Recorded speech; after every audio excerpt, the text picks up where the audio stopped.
अगर आप वेजिटेरियन हैं और आपको कुछ डिलीशियस और चटपटा सा कोफ्ता खाना है तो ये सोया कोफ्ता करी आपके लिए। आप दीवाने हो जाएंगे इसके और सारे कोफ्ता करी भूल जाएंगे। जिसके लिए एक बोल में मैंने लिए 1 कप सोया चंक्स। तो ये वाले बड़े वाले मैंने सोया चंक्स लिए। इसको क्या किया था ना, मैंने आधा घंटा पहले ही हल्के गर्म पानी में भिगा दिया था।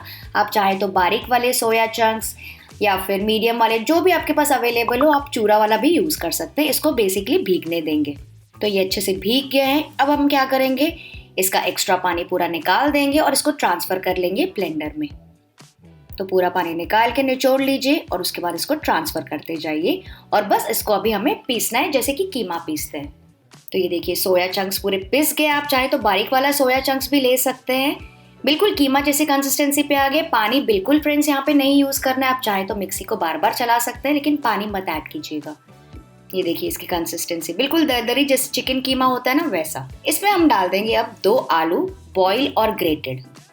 फिर मैं डाल रही हूँ थोड़ी सी हरी मिर्चें, 1 टीस्पून अदरक लहसुन का पेस्ट, थोड़ी सी मैं डाल रही हूँ अजवाइन, हालांकि ऑप्शनल है लेकिन इससे बहुत अच्छा फ्लेवर आता है। फिर मैं डाल रही हूँ 1 प्याज बिल्कुल बारीक कटा हुआ। नेक्स्ट डालेंगे थोड़ा सा नमक, करीबन 1 टीस्पून। 1 टीस्पून मैं डाल रही हूँ लाल मिर्ची पाउडर, थोड़ा सा जीरा पाउडर, थोड़ा सा धनिया पाउडर, गरम मसाला, और मैं डाल रही हूँ 2 टेबलस्पून बेसन। इससे क्या होगा ना, अच्छी सी बाइंडिंग आ जाएगी और टेस्ट भी बढ़ जाएगा कोफ्तों में। और अगर मान लीजिए आपको एक्स्ट्रा क्रंची कोफ्ते चाहिए तो आप बेसन की जगह चावल का आटा भी यूज कर सकते हैं। फिर मैं डाल रही हूँ थोड़ी सी फ्रेश धनिया। और अब इन सारी चीजों को अच्छे से मिक्स कर लेंगे, बिल्कुल जैसे कि आटे जैसी कंसिस्टेंसी पे आ जाए। इतना बाइंड करना है कि आप उसके बॉल्स बना सकें। तो क्योंकि हमने इसमें बॉयल आलू डाले हैं ना, तो बहुत अच्छे से बाइंडिंग आ जाती है। तो ये बेसिक मिक्सचर रेडी हो गए। अब क्या करेंगे, अपने हाथों में थोड़ा सा तेल लगा लेंगे और छोटे छोटे बॉल्स बनाना स्टार्ट करेंगे। बड़े छोटे जैसे कोफ्तास आपको खाने हो वैसे बना सकते हैं। तो ये देखिए बिल्कुल इस तरह से मैं बना रही हूँ। इसी तरह से सारे बॉल्स, सारे कोफ्तास बना के तैयार कर लेंगे। नेक्स्ट यहाँ पे मैंने रखा है तेल फ्राई करने के लिए मीडियम हाई फ्लेम पे। जैसे ही गर्म हो जाएगा इसमें एक एक करके सारे बॉल्स डालते जाएंगे और इसको फ्राई करेंगे। तो शुरू में फ्रेंड्स इसको छेड़िएगा मत, वरना बॉल टूटना स्टार्ट हो जाएंगे। इसको फ्राई करेंगे करीबन 4 से 5 मिनट के लिए मीडियम हाई फ्लेम पे, या फिर जब तक ये बढ़िया से गोल्डन ब्राउन और करारे ना हो जाए। अच्छा, यहाँ पे आपके लिए एक टिप है, जब आप तेल रखते हैं ना फ्रेंड्स, तो आप एक कोफ्ता फ्राई करके देख सकते हैं। अगर मान लीजिए आपका कोफ्ता टूट रहा है या कड़कड़ करके ऐसे बिखर रहा है, तो आप क्या कर सकते हैं, थोड़ा सा आलू या फिर थोड़ा सा बेसन इसमें और बढ़ा सकते हैं। ठीक है, तो इस चीज का ध्यान रखना, बाद में नहीं कमेंट करना कि हमारे कोफ्ते टूट गए। तो ये देखिए बस सारे कोफ्ते तैयार हो गए, मुझे ऐसा लग रहा है। बढ़िया सा कलर आ गया, इनको निकाल देंगे और इसी तरह से दूसरा बैच भी फ्राई कर लेंगे। तो बस ये ड्राई कोफ्ता तो तैयार ही हो गया। आप चाहे तो इसको ऐसा स्टार्टर भी इंजॉय कर सकते हैं। नेक्स्ट पैन में या फिर कढ़ाई में मैं ले रही हूँ 2 टेबलस्पून तेल। जैसे ही गर्म हो जाएगा इसमें मैं डालूंगी 1 टीस्पून जीरा, 1 टुकड़ा दालचीनी का, 1 तेज पत्ता, सूखी लाल मिर्चें फ्राई करेंगे। और फिर मैं इसमें डाल रही हूँ 2 प्याज, जिसको मैंने इसे बारीक काटा है। आप चाहें तो इसका प्यूरे भी यूज कर सकते हैं, लेकिन मुझे दरदरी ग्रेवी थोड़ी सी पसंद है, बिल्कुल ढाबा स्टाइल। तो यहाँ पे मैं बारीक वाले प्याज यूज कर रही हूँ। इसको भी पकाएंगे 3 से 4 मिनट के लिए, या फिर जब तक ये थोड़े से गोल्डन ब्राउन होना ना स्टार्ट हो जाए। और करीबन 3 मिनट के बाद मैं इसमें डाल रही हूँ 2 टीस्पून अदरक लहसुन का पेस्ट और इसको भी पकाएंगे। तो ये देखिए प्याज और अदरक लहसुन की पेस्ट को मैंने अच्छे से पका लिया है। बेस थोड़ा सा गोल्डन ब्राउन हो गया है। तो इस वक्त गैस का फ्लेम हम लो कर देंगे, क्योंकि हम डालने वाले हैं कुछ मसाले, ताकि वो जले ना।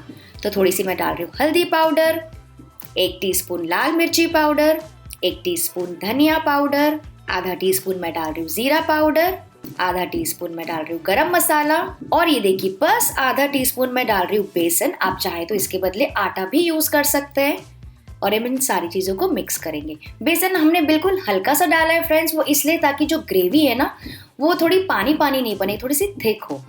तो ज्यादा बिल्कुल मत डालिएगा, बस आधा टीस्पून ही डालिएगा। और इसको भी लगातार पकाते जाएंगे। ये देखिए मसाले भुनने स्टार्ट हो गए, पकना स्टार्ट हो गए। और ताकि मसाले जले ना, तो यहाँ पे मैं थोड़ा सा पानी स्प्रिंकल कर रही हूँ। ये देखिए पानी में भी बहुत अच्छे से मसाले पक रहे हैं, अपना फ्लेवर अच्छे से छोड़ देते हैं। तो इस वक्त मैं इसमें डाल दूंगी 3 टमाटर का प्यूरे। तो बस मैंने 3 टमाटर कच्चे मैंने लिए थे, इसका प्यूरे बना लिया मिक्सी में। और साथ ही मैं डाल रही हूँ नमक मैं डाल रही हूँ, मैं सब बोल रही हूँ क्योंकि काफी सारे आपके कमेंट्स आते हैं। तो नमक हम इसमें डाल देंगे ताकि टमाटर जल्दी से पक जाए। और इसको लगातार पकाते जाएंगे। जब तक कि टमाटर का कच्चापन निकल ना जाए और थोड़े से कम ना हो जाए। तो यहाँ पे मैं क्या कर रही हूँ, थोड़ा सा पानी एडजस्ट कर रही हूँ। आप चाहे तो मिक्सी वाला पानी डाल सकते हैं या एक्स्ट्रा पानी डाल सकते हैं। और अब इसको लिड से कवर करके पकाएंगे लो मीडियम फ्लेम पे करीबन 5 से 6 मिनट के लिए। उससे क्या होगा, ग्रेवी एकदम बढ़िया तरीके से पक जाएगी और भुन जाएगी। चलिए ले ढकाकर चेक करते हैं। ये देखिए, आपको पता चल रहा है कि टमाटर थोड़े से कम हो गए हैं, बढ़िया तरीके से ग्रेवी भुन गई है। आप ऊपर से तेल भी चेक कर सकते हैं, एकदम सतह पर तेल आ गया है, मतलब कि बढ़िया तरीके से भुन गई है। अच्छा, पानी आप एडजस्ट यहाँ पे कर सकते हैं अगर आपको कम ज़्यादा करना है तो, पर नॉर्मली इसमें थोड़ा सा ज़्यादा पानी रहता है क्योंकि कोफ्ता हम डालने वाले हैं ना नेक्स्ट, वो काफ़ी ग्रेवी को चूस लेता है। तो मैं इतना ग्रेवी रख रही हूँ। अब इसमें हम डाल देंगे कोफ्ता, साथ ही मैं डाल रही हूँ थोड़ी सी कसूरी मेथी और थोड़ी सी फ्रेश धनिया। और बस अब करना कुछ नहीं है, मिक्स मिक्स मिक्स करेंगे। तो फ्रेंड्स, दिख रही है ना रेसिपी बहुत ज़्यादा माउथ वाटरिंग। तो अगर आपको मेरी रेसिपीज अच्छी लगती है तो प्लीज़ लाइक ज़रूर कर दीजिएगा और अपने दोस्तों के साथ भी शेयर कीजिएगा ये रेसिपी, स्पेशली वेजिटेरियन दोस्तों के साथ। तो मैंने थोड़ा मिक्स कर दिया और अब क्या करेंगे, बस लास्ट 1 मिनट के लिए इसको ढक के पकाएंगे ताकि जो भी फ्लेवर्स, जूसेस और जो लटपटापन है ना वो कोफ्तों में एकदम बढ़िया तरीके से आ जाए।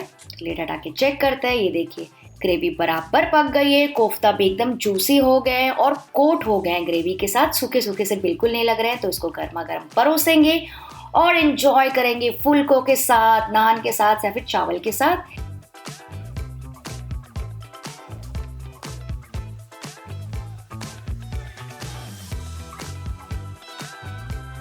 ये देखिए, मैं आपको तोड़ के दिखाती हूँ, परफेक्टली जूसी और फ्लेवरफुल। तो आई होप आपको आज की रेसिपी अच्छी लगी। मैं आपसे मिलती हूँ, बाय बाय।